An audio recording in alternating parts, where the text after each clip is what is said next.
All right, so let me tell you about the time that I failed my first graduate school exam. Okay, so first time in graduate school, I'm nervous. I don't know if I really belong here. No one in my family has ever had a graduate degree or anything like that. So this is uncharted territory for me.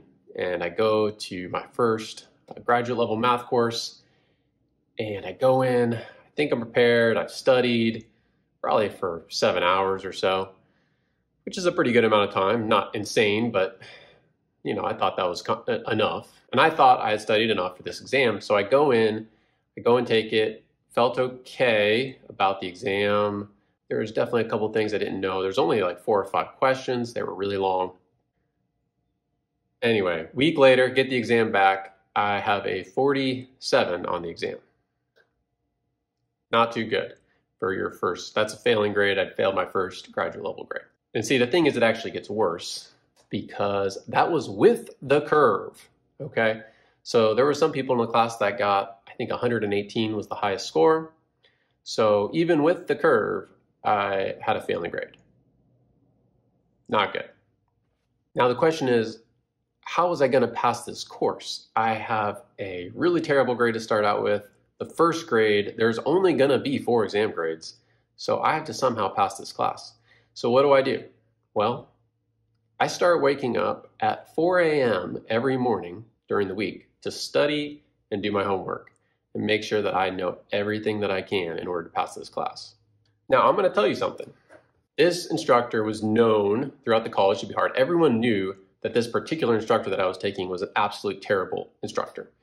Everyone knew it. And so what was happening was, and I didn't realize this because I had transferred into the school, was that everyone was aware of this, and they also were aware that this particular instructor used the same exams year in and year out.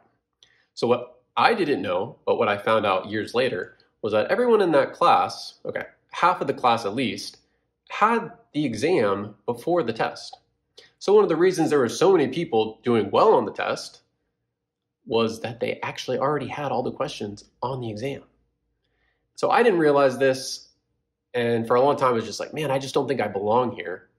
I don't think I'm smart enough to do this. So if you're ever in that situation, no, you don't always know all the circumstances that are leading up to, where you're at. You don't know what work people have put into, how they got the grade that they got. Now, the thing is, it could be easy for me to get upset about this and be like, but that's just not fair. But here's the reality, okay? Yeah, I failed that exam and I learned a hard lesson.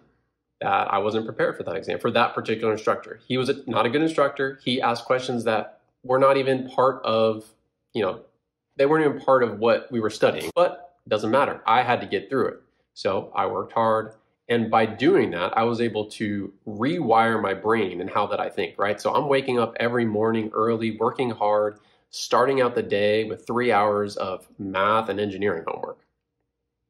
So that's what I had to do in order to get through that first semester of graduate school. Now, if I would have known some of the cheat ways that people were getting through the system, yeah, would it have been easier? Sure. But I would not have had that practice of rewiring the way that I think, and my mind would not have come out the way it did.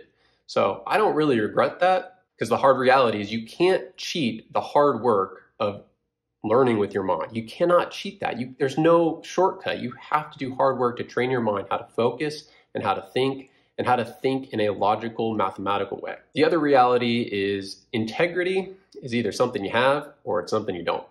And so, yeah, a lot of people, they lacked integrity, they cheated on the exam. But you know what? I wish I could say like, oh, I just saw them, get what they deserve. No, I mean, a lot of them were very successful in their field. But the reality is I don't know all the experiences of their life. What I do know is that if you don't have integrity, that's not going to pay off in the long run in your relationships with other people, in the way that you treat people, the way that you develop friends. So I don't have any regrets that I didn't cheat on that exam. There are many of those people who I know cheated, who they told me they cheated, and they're much more successful than me. So it hasn't affected their success because at the end of the day, they still worked hard in their particular field and they still learned a lot of really important things and they brought value to their companies. So it doesn't mean that it's, set them on a path to failure. But the reality is you cannot cheat certain things. You can't get around certain things. And if you don't take the hard time to do the hard work and rewire your brain to work hard, to know how to think logically, to know how to set up a schedule and manage your time, you're not going to be successful. And at the end of the day, I can look back over my graduate school years and say that I earned my degree. And there's something about that. Okay, I can sleep at the end of the day knowing that I earned what I said I earned. And that's the story of how I failed my first exam, but how I learned quite a bit. I hope you spend the time to work hard, develop a work ethic, and an integrity that's going to carry you throughout the rest of your life.